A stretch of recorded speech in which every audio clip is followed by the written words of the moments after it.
अंदर की जो धड़कनें होंगी, जो एहसास होगा इस समय आपने कंट्रीब्यूट किया है एक गजब अंदाज से, गेंदबाज से ज़्यादा वो आपकी विकेट और जितना अभ्यास किया है केएल भाई संजय, हमने बात की है कि राहुल को हमने बल्लेबाजी के साथ साथ घंटों घंटे अलग अलग तरीकों से विकेट कीपिंग ड्रिल्स करते हुए देखा है और आज बिल्कुल काम आई है।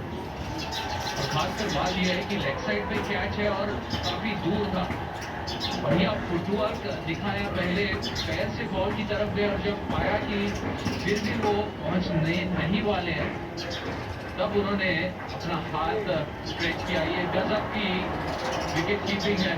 ये रही यहाँ पर सीन हुई, थोड़ा सा वहां पर विचार आया था सिराज के मन में, अपील करे या नहीं करे, मगर क्या कैच था वो।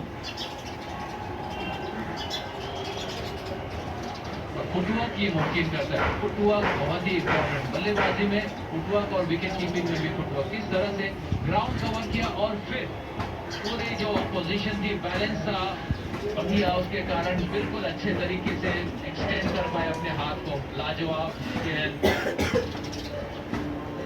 कोई मिलावट नहीं वहाँ की, कोई भी मिलावट नहीं, प्योर शानदार दूर गेंद और उसको आने दिया पहले।